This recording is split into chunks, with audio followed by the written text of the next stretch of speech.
Profeti që komandonte erën, gjindët dhe kafshët. Në historinë e profetëve, rrallë gjendet një figurë që bashkon në mënyrë kaq të jashtëzakonshme profecinë, mbretërinë dhe fuqinë mbi krijesat, si Sulejmani, i njohur edhe si Solomoni.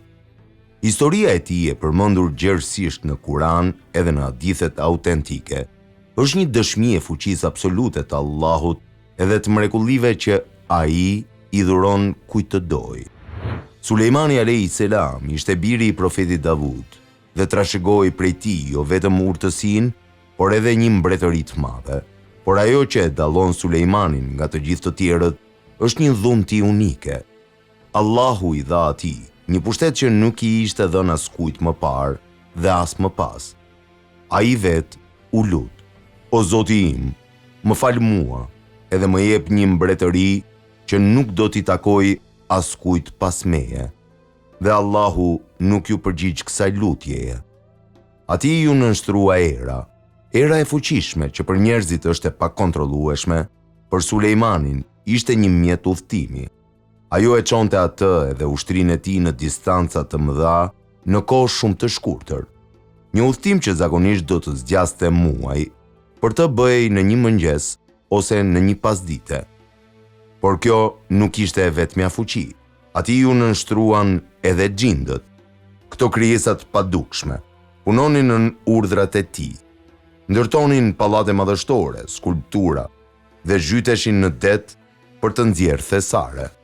Ata nuk kishin mundësi të kundërshtonin urdhrin e tij, sepse kjo ishte një nënshtrim i dhënë drejt për drejt nga Allahu. Kush prej tyre devionte, ndëshkohej. Sulejmani a.s.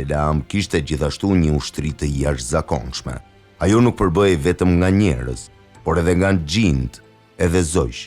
Një ushtri e organizuar, e disiplinuar dhe e fuqishme në një mënyrë që bota nuk kishte parë kurrë. Nuk përmendet në burimet islame që ndonjë forcë toksore të kishte mundur ta përballonte këtë ushtri, sepse ajo ishte e mbështetur nga një fuqi hynore. Një nga momentet më të njohura të historisë së tij është kur ai kaloi me ushtrinë pranë një lugine milingonash. Një milingon tha: "O milingona, hyni në folet tuaja, që të mos ju shkel Sulejmani dhe ushtria e tij pa e kuptuar." Kur Sulejmani a.s. e dëgjoi këtë, ai buzëqeshi dhe falenderoi Allahun për dhuntin që i kishte dhënë, aftësinë për të kuptuar gjuhën e kafshëve. Kjo tregon jo vetëm fuqinë e tij, por edhe drejtësinë dhe mëshirën. Ai nuk ishte një sundimtar shtypës, por një profet i vetëdijshëm për përgjegjësinë e tij. Sa i përket pyetjes për një unaz me fuqi, kjo ide është e përhapur në tregime dhe legjenda, por në burimet autentike islame nuk ka dëshmi të saktë se fuqia e tij buronte nga një unaz. Fuqia e tij ishte dhuratë direkte nga Allahu, jo e lidhur me një objekt magjik. Fundi i jetës së Sulejmanit a.s. është po aq i jashtëzakonshëm sa dhe jeta e tij. Ai vdiq duke qëndruar në këmbë, i mbështetur në shkopin e tij, ndërsa gjindët vazhdonin të punonin pa e ditur që ai kishte ndërruar jetë. Vetëm kur një krimb i vogël e gryu shkopin dhe ai u rrëzua në tokë, u bë e qartë se ai kishte vdekur. Kjo ishte një provë e qartë se gjindët nuk e din të fshetën, gajbin. Nëse do ta dinin, nuk do të kishin vazhduar të punonin në një gjendje të tillë. Po sot, ka shumë njerëz që kërkojnë thesaret apo sekretet e fuqisë së Sulejmanit.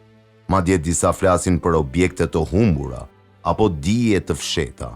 Por në Islam theksohet qartë se fuqia e tij nuk ishte diçka që mund të trashëgohet apo zbulohet si një artefakt. Ajo ishte një mrekulli e veçantë, e dhënë vetëm për të. Historia e Sulejmanit a.s. nuk është thjesht një tregim për pushtet. Është një kujtesë se fuqia më e madhe nuk është ajo që kontrollon botën, por ajo që i bindet krijuesit të saj. Nga erërat që lëviznin me urdhrin e tij, tek ushtritë që përfshinin krijesa të padukshme, deri tek një fund që tregoi kufijtë e çdo krijese. Rrëfimi i Sulejmanit a.s. mbetet një nga historitë më madhështore të përmendura ndonjëherë.